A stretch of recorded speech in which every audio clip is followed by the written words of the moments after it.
Olá, bem-vindo a Brasil Hispana, bem-vindo de volta ao canal, bem-vindo a Astúrias, bem-vindo a Oviedo. Para quem ainda não me conhece, eu sou Débora Carvalho e vamos conhecer a capital gastronômica de Espanha. E claro, para isso, nada mais, nada menos, a começar num restaurante aqui asturiano de Oviedo, tradicional. Vamos pedir um cachopo, que aqui é muito tradicional, eu vou mostrar para você. E a cidra aqui é parada obrigatória. A gente vai comer com queijo de cabra e com queijo de vaca também, eu vou mostrar para você. Além disso, aqui Astúrias tem muita história. Astúrias resistiu bravamente a conquista dos mouros do século VIII e tem um papel fundamental na Reconquista. Quer saber mais? Vem comigo lá. Esto es Brasil Hispana, historia, identidad y visión iberatlántica, con claridad. Una caña, tú me pides una caña, la dejas encima de la mesa y a las 2 horas te la pones a hervir. Esa cerveza está muerta, ¿verdad? Pues lo mismo pasa con la sidra, pero automáticamente. Por eso la escanciamos. Si tú la echas directamente de la botella, no tiene la fuerza, no tiene vida, no se oxigena, no tiene el oxígeno. Entonces por eso la bebemos automáticamente. Por eso la escanciamos. Mira, para que noten la diferencia, prueben la sidra así.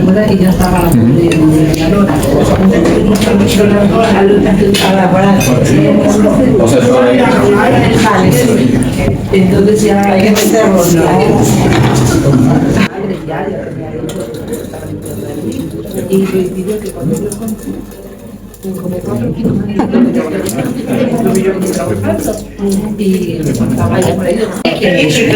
Então vocês viram a forma que eles servem a cidra aqui, né? Eles servem dessa maneira para que a cidra possa pegar oxigênio, tá? Então eles colocam uma distância para que a cidra pegue oxigênio. Se você deixa no copo, na taça, muito tempo, não muito tempo, né? Mas se você bebe aos poucos, ela vai perder esse oxigênio que ela adquiriu. Então você tem que servir a cidra e você tem que beber imediatamente. E outra coisa, observe que nunca a cidra bate contra a cidra bate contra o vidro do copo, da taça que for servido, justamente para que quando ela entra no copo, ela se abre para o oxigênio. Muito, muito interessante, é toda uma técnica aqui em Astúrias, hein? Bom, esse é o famoso cachopo asturiano, feito com carne de boi, né? Carne de bezerro, carne de jovem. E nesse caso eu pedi com queijo de cabra, mas também você pode pôr queijo normal. Aqui o queijo asturiano, o gado asturiano, ele é muito tradicional, muito famoso aqui na Espanha. Então, tanto o leite asturiano como a carne asturiana é muito valorizado. E como vocês viram, a cidra também.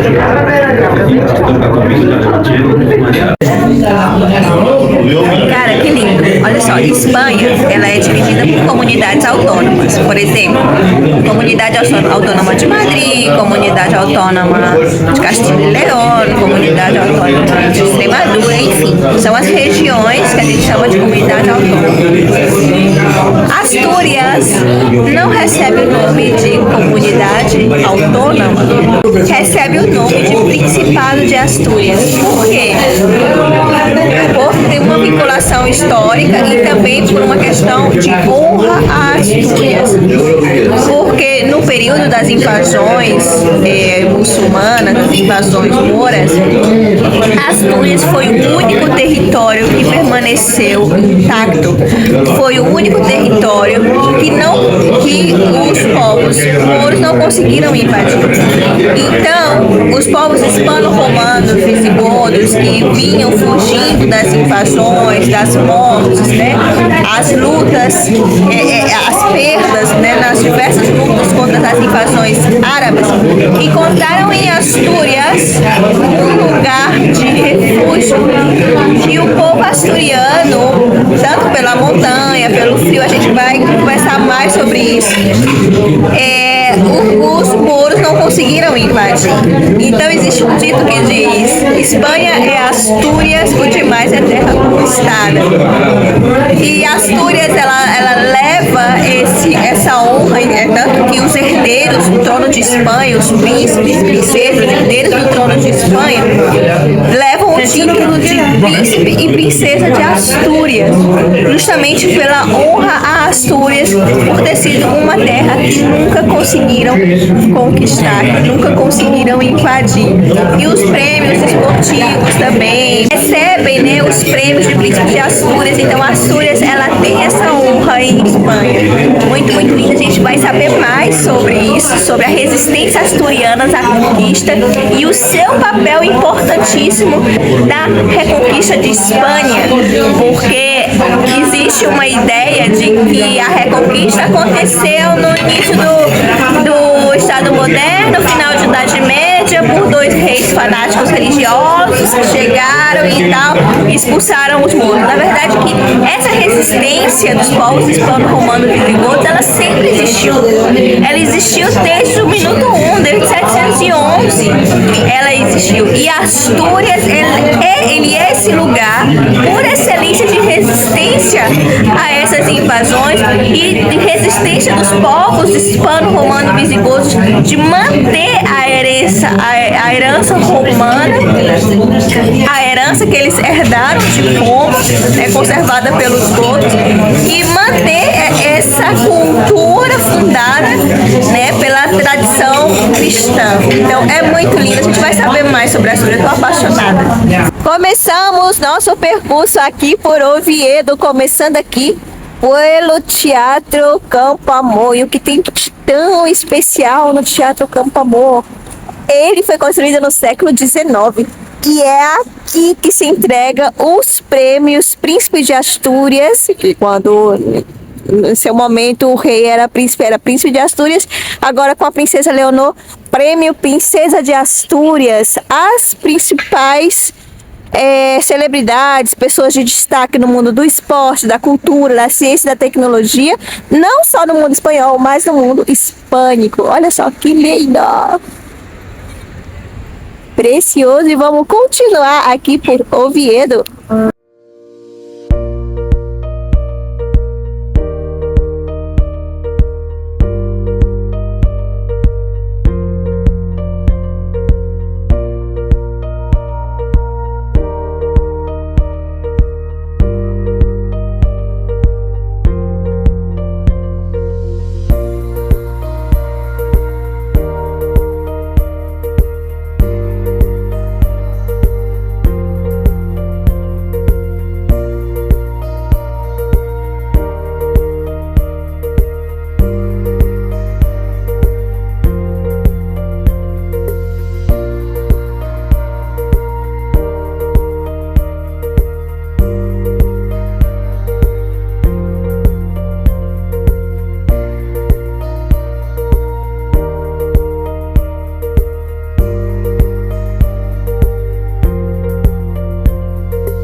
E estamos aqui diante da Catedral de Oviedo, catedral de estilo gótico e barroco, gótico na torre e barroco nas capelas. Ela foi construída no século 13 a 17. E aqui mesmo na Catedral de Oviedo a gente vai encontrar nada menos que a cruz de Dom Pelayo, a cruz que ele lutou na Batalha de Covadonga. É isso mesmo. E além disso, gente, impressionante, o santo sudário, o lenço que limpou o rosto de Jesus. Muita energia aqui na Catedral de Oviedo.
Aqui na Praça da Constituição, aqui atrás de mim, Igreja de San Isidoro do século XVI, da Ordem dos Jesuítas. E aqui também você vai ver a Prefeitura de Oviedo. E detalhe, gente, Oviedo é linda, iluminada. Deu para perceber, né? Ai, que delícia. Bom, aqui a Prefeitura e a Igreja San Isidoro do século XVI. Ao lado da igreja você vai ver o mercado, a gente vai para lá agora. Mercado também muito tradicional aqui de Oviedo.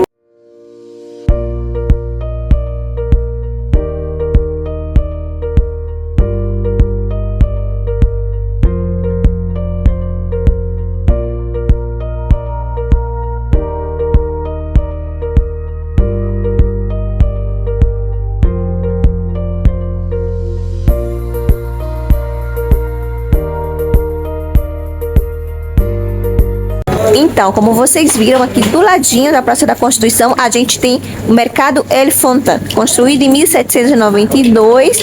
Ainda que a tradição do mercado ela é reconstruída desde o século XIII. Olha só que maravilha! Lindo, né?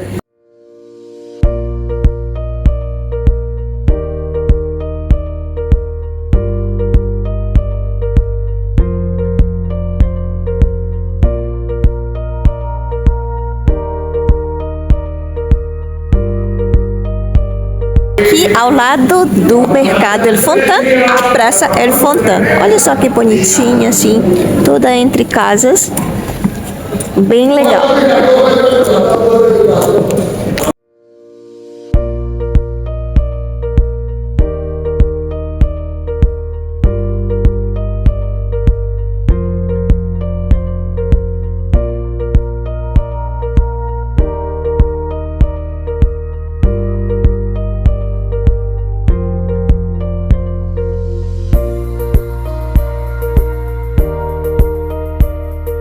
Chegamos aqui na Praça Tres Corrales.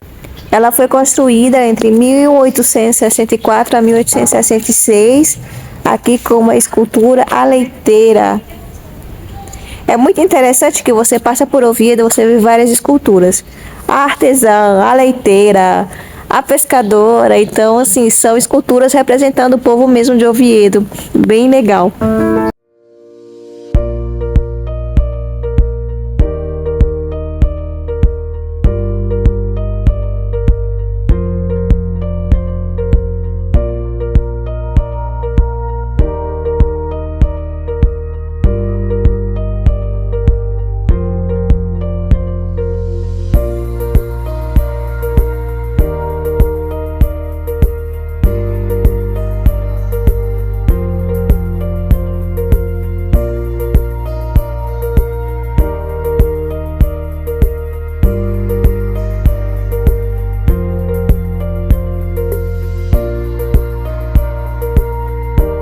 Olha só, gente, aqui é a igreja românica de San Isidoro, construída em 1227.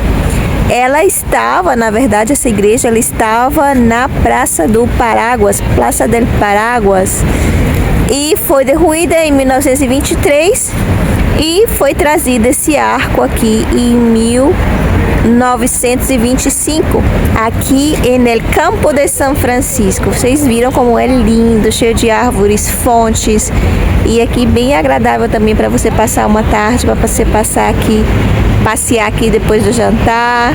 Bem legal, bem bonito também.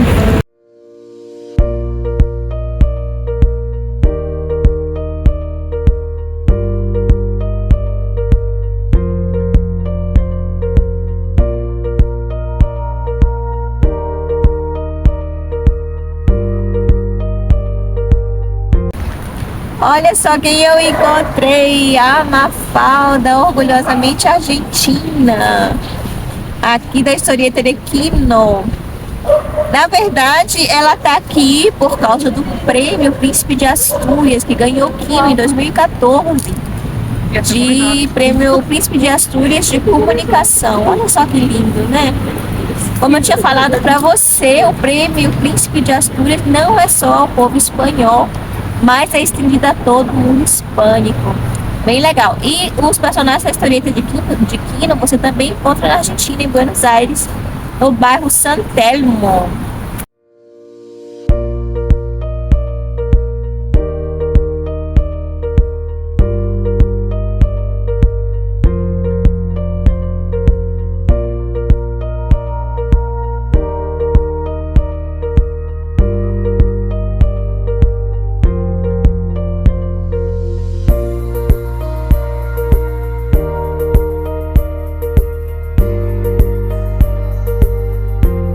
Subimos aqui ao Monte Naranco.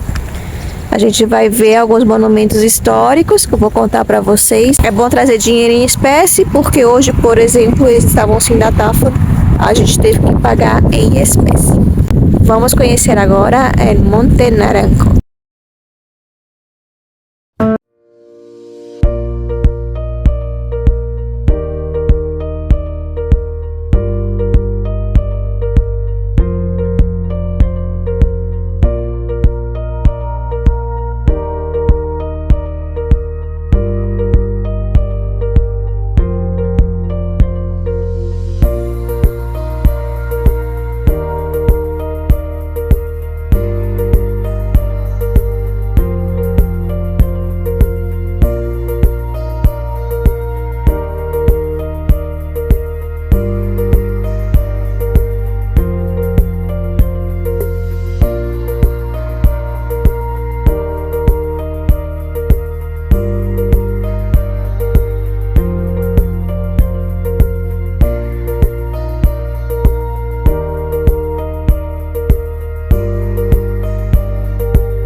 Esse edifício que a gente está é o primeiro edifício que a gente vai visitar.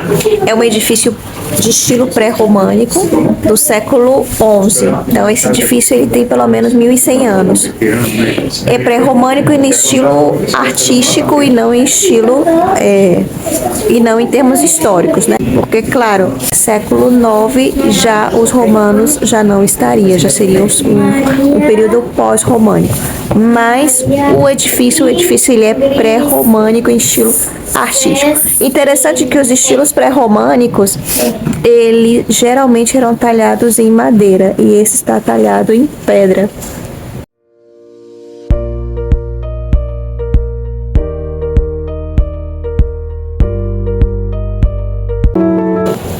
Estamos aqui na outra varanda do edifício.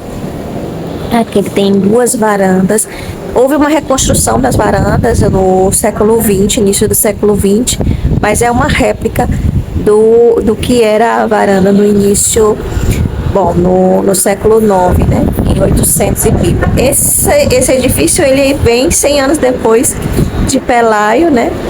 E era um edifício governamental para escrever cartas para o governo, já foi uma igreja, então era para os serviços do governo.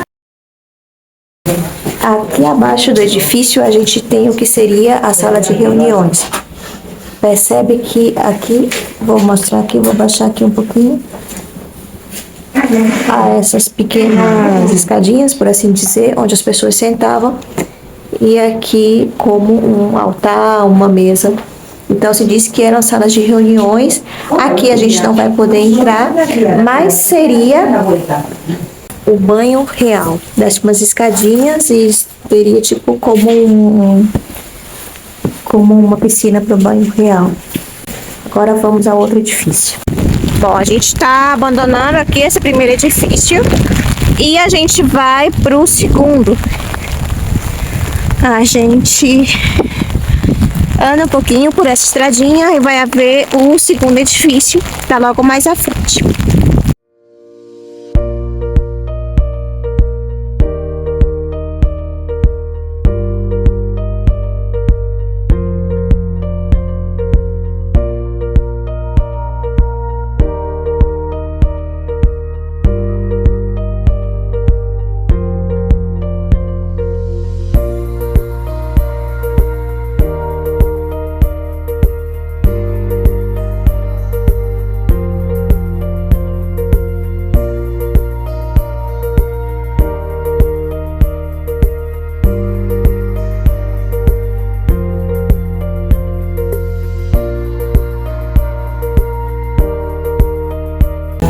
Esse segundo edifício que a gente está vendo, ele também é do século IX.